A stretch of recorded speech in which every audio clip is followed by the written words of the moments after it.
Hi, hello there. Look out my window. It's so foggy. It's rainy outside. um, yeah, I was supposed to go to the park today to pick up some little trash, and I chose this time of the day because I wanted to show you the golden hour. But there you go, it's raining and I have nothing else to do, so I'm gonna chat with you about this new endeavor I'm trying to do. So it's a little thing, and I know probably some of you will think, why are you doing that and talking about it? It's such a self serving endeavor, you know, but maybe it's just me thinking this, but um, could have that tendency, and that's also why I want to share this video, because probably some of you are going through some doubts about starting something, and we guys are on the same boat. Although I've been doing this kind of things before, but my perspective about it has been marred because of some experiences. So this time I'd like to um, reclaim the word of service, the word service or volunteerism, because it's been something that has paint that uh, probably it's me because it it's been painted with a negative image throughout my past experience. I do have lots of good experiences about it, and that's why I'm doing it again. It's just that I want to unpack that part of experience, because back in the Philippines, I I was trying to make it as an artist in my 20s. I wasn't trying to be employed in a private institution or in a government institution, in a corporate institution. I was trying to be an artist, very ambitious at that, and I was among those who were among those artists who was romanticizing poverty. And so my direction brought me to um, say organizations that invite volunteers, and I enjoyed lots of those volunteering experiences, from environmental volunteerism, cultural, uh, name it.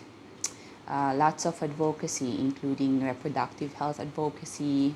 I, I, I did experience working with them, and that's probably a big chunk of my life back in the Philippines, more than being the artist part. The thing though, um, when I was 29 already, I was looking at myself, and it came to my mind that I don't want to beg for funding for the rest of my life. You know, to run a project, you need to have a funding. And that's what we're all looking for, those who are working in NGOs, trying to scour the internet or any agencies for funding. And it didn't give me a good feeling. It felt like I was begging. Also, I had some professional skills by that age. Then I also had talents I could share, but uh, I was not being compensated decently, which, I shouldn't be blaming it on them. I should know how to balance that part of me, and as well as my financial. I wasn't actually looking at my basic needs that time. And of course, as you grow older, your responsibilities increase. And, I was trying to help my parents send my siblings to school, and there were those expectations, so I couldn't give it to them, so I was feeling frustrated. At the same time, I couldn't even meet my basic needs. There was even a month or two that I was eating rice and condensed milk to sustain me. And that went on for a month or two, I think, and my mother paid for our rent. when I was living in the city with my siblings who are studying in the university.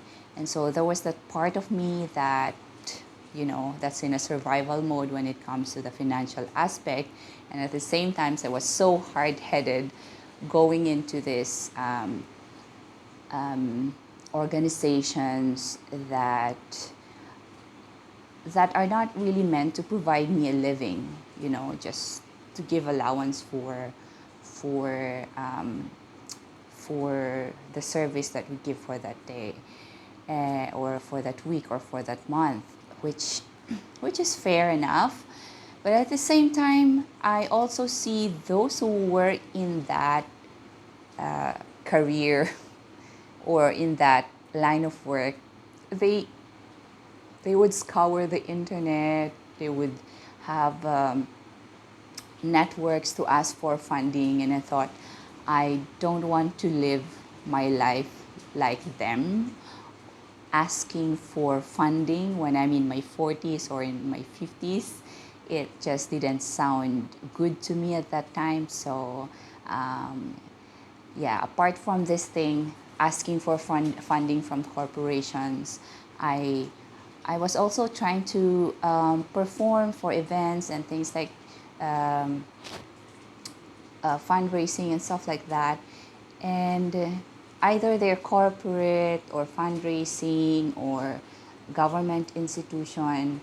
Um, the thing in the Philippines is that the work of an artist is not professionalized. Um, Soft skills are not considered payable. It's mostly service because it's there. You didn't learn it. It's natural to you. I don't know, but yeah, I was I was a spoken word artist back then, so I would perform or maybe sometimes a performance art as well. And yes, I was given more of a donation rather than an actual professional fee. So that eroded my integrity. And so all of these things accumulated, and the word service on and volunteerism is marred in my mind. And yeah, I uh, I'm I'm glad that I could look at it from a distance these days and be able to provide meaning from that experience apart from being bitter about what happened. And that's why I'm doing this little thing, picking up little trash, because if you do something good, it makes you happy. And if you are someone who looks for healing and who's been researching about healing practices, you would always see that the last stage for healing is to give back to your community. Alcoholics Anonymous does that. The last stage of their healing is really community service, when they're able to guide someone who is new in their community, and that's a kind of their community service. The one that I went to, the meditation that I went to, the Vipassana, stressed on service on the last parts of the meditation. So there's a meditation for service which is called loving kindness. And it says that when you do something good, you feel good because that is natural to us human beings. It's the law of nature. Whatever you plant, you sow. You sow. Whatever you plant, you sow. Okay? So, or no, I made a mistake. You reap what you sow. Whatever you plant, you reap. Okay? So if you sow service, if you sow joy, then it comes back to you. It multiplies and comes back to you in different ways in different means and different ways. And so that's why I want to do this thing. One is to reclaim the meaning of the word and have more positive association with it. So whenever I do something good, I'd feel good, and so that I won't feel bitter about um, doing something for other people. Yeah, so it doesn't have to be something big like that. I know it's picking up trash is something small, but it's also something that not people could do because of their circumstances. Um, I'm watching this Buddhist monk. His name is Nick Komiahabong. He's Thai American, and he mentioned even preparing a cup of coffee for your loved one or cooking for your kids or for your friends is an act of service already. Listening to them is an act of service already. Um, yeah, some things I did for the past months was to wash the stuffed toys in my school so that it's clean for the kids and the teachers to use. So really simple things, doing things that give you joy. Doesn't have to be big, doesn't have to be grand, and doing them without an agenda, just to you know to spread goodwill, to spread dhamma, call it dhamma in Buddhism, to um, uh,